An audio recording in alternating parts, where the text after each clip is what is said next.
de nuevo, Marta. Pues seguimos aquí en este Global Mobility Call y vamos a hablar a continuación con el secretario general del International Transport Forum. Es Young Tae Kim. Hello, good afternoon. Thank you so much for being with us.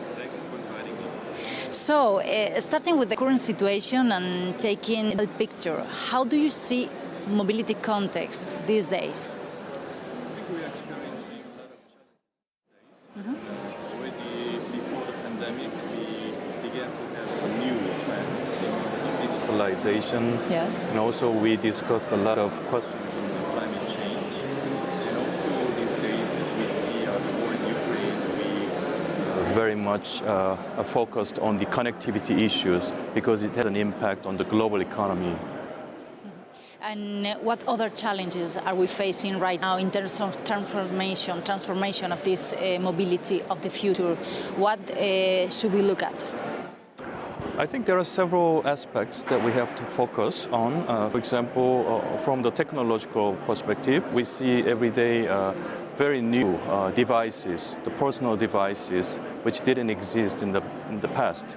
And also we are continuing to discuss climate issues, and which is really a difficult question for all the countries in the world.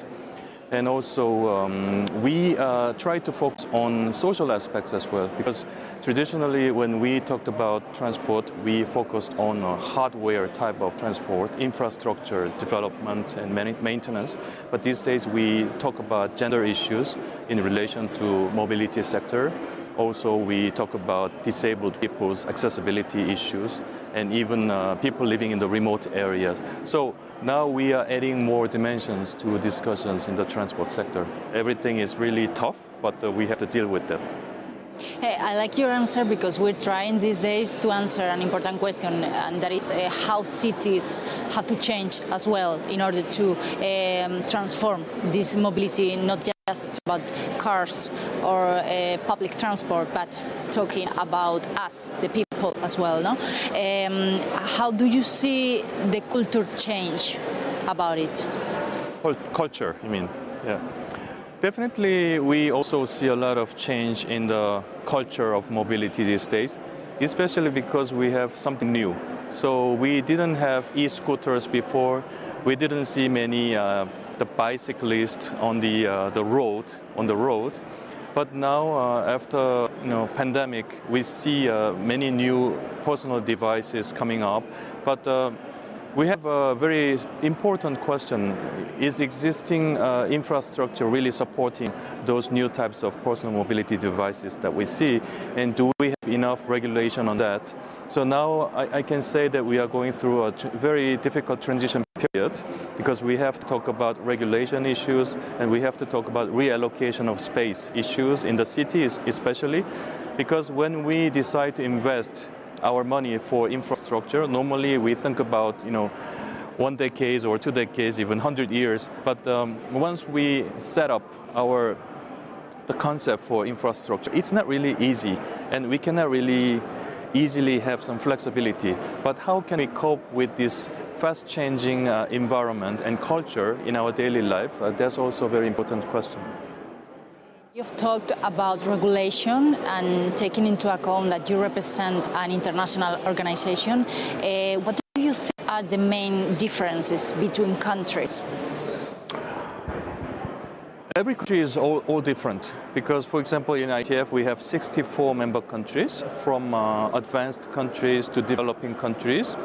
And their perception about mobility sector is different and their regulation is different.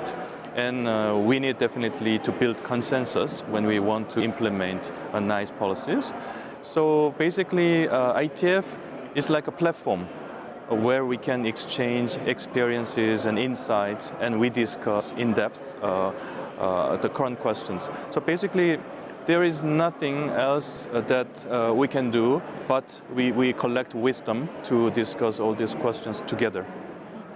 And finally, I want to ask you about which role should companies and governments play in this new era to boost this mobility view? I think traditionally a lot of people thought that at the initial stage of economic growth, and it's more the government yes. who should play an important Now, once we reach a certain point of development, I think I can say there are two aspects. One is cooperation and the other is competition. Even between private sector and public sector, there is a strong competition because traditionally we had a notion that public transport system is really good and is an ideal type of mobility sector, but passing through the COVID-19 period, basically sometimes public transport is really difficult and scaring people in terms of the sanitary aspect. So I think public and private sector, they have to exchange more information and more insights together. Otherwise, we cannot get there. Young Tae Kim, thank you so much for attending us. Bueno, pues ahí lo teníamos, Marta, esa visión sobre todo con esta última respuesta sobre la convivencia del sector público, del sector privado, compañías y gobiernos para impulsar estas nuevas visiones de movilidad. Te devuelvo la conexión y volvemos enseguida.